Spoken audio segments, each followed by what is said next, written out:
Hey everybody, we're going to be talking about Cavalieri's principle today, and basically it deals with if you have a three-dimensional shape, but what if you kind of just slant it over to the side? How do the volumes of these compare? But for your do now, what you need to do is find the areas of the bases. Find the area of this base and the area of this base. Alright, pause your video now so you have a chance to do that. So I've written down the formula. The area is pi r squared because both of these are circles. Now on the figure on the left, you have it very easy because the radius just equals 5 meters. So you're just going to plug in 5 for the radius. And then what you get is 25 pi square meters. Now over here, for the figure on the right, they give you the diameter equals 10. So to find the radius, what you have to do is divide by 2, and the radius is again 5, which means our calculations are exactly the same. And this too has an area of 25 pi square meters. So one super important thing with what we're going to do later is the fact that these areas of the bases, these two bases right here, have the same area. Alright, here's your calendar. Today we're going to be looking at Cavalieri's principle. The next 2 days we're going to be looking at cross sections. And then we're going to take two-dimensional objects and rotate them into 3D objects. And then on Friday, we're just going to review some things. Don't forget, when you guys have class, Monday, Wednesday for 2, 4, and 8, and Tuesday, Thursday for 3, 5, and 9. So what we're going to look at now is a video that a former colleague of mine made. And basically what it's going to do is it's going to take this rectangle, and it's going to compare the area of the original rectangle, and then it's going to split it into different parts, and then maybe you'll see what happens with this Cavalieri slider. It's going to slide things around. So what you really want to focus on is how does the area of the rectangle compare to the area of the new shape after you mess with the rectangle. So here, let's play the video. As you can see, you can decrease the width, you can increase or decrease the height.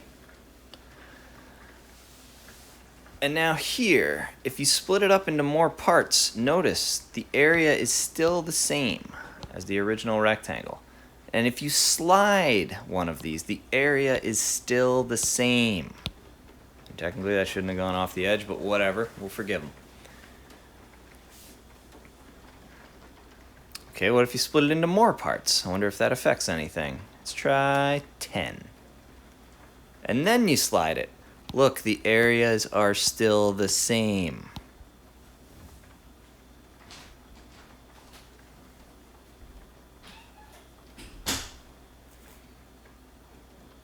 Okay, what about more parts? What about 50 parts? I wonder if this will change the area of the new shape. No, it didn't! That's crazy! Look, the original rectangle and the new shape still have an area of 100. Alright, what about a whole bunch? 200 parts. Wow, you can't even really see the dividing. Oh, look, the area of the rectangle and the area of the new shape are the same even when you slant it.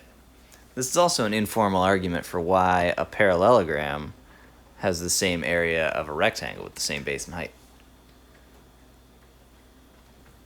So now, let's move around the height, the width, see if that changes.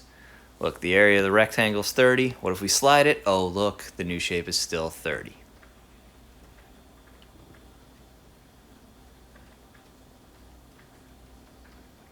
What about 50? We'll slide it. Oh, look, there's still 50. The way I like to think of these things is like, pretend that each of these little segments is like a quarter or something, or a coin.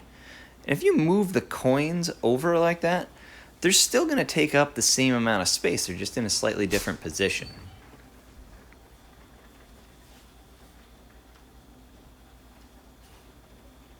So basically this was a two-dimensional version looking just at area, but Cavalieri's principle typically deals with 3 dimensions. So it's the same idea with volume. What you need to show with volume, instead of having the same width and the same height, you need the same height, but you need the same area of the base, just like we found in the do now. So let's look at a quick example of that.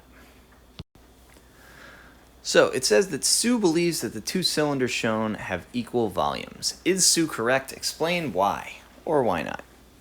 So we already found the areas of the bases, so let's put that in. So in order to find the volume of the cylinder on the left, it's very easy because we already have the area of this circle. So right now, all you have to do is multiply times the height. So the volume of this would be 25 pi, the area of the base, times the height, 11.5, which gives you 287.5 pi cubic meters. So there's the volume of the figure on the left. Now, on the right, it's the same process. So we have the area of the base. Now, Cavalieri's principle tells us that we just have to multiply by the total height of the cylinder, how tall the actual cylinder is. And the total height here is measured perpendicular to the base. The total height is the 11.5. This 12 meters right here is called the slant height. And just like how, you wouldn't measure something, you wouldn't measure like how tall a basketball hoop is by putting a ruler at an angle. You'd put it perfectly straight up like this. We measure height like this. So the volume calculations are again exactly the same. 25 pi, the area of the base, times 11.5, which gives us 287.5 pi cubic meters. So Sue is correct.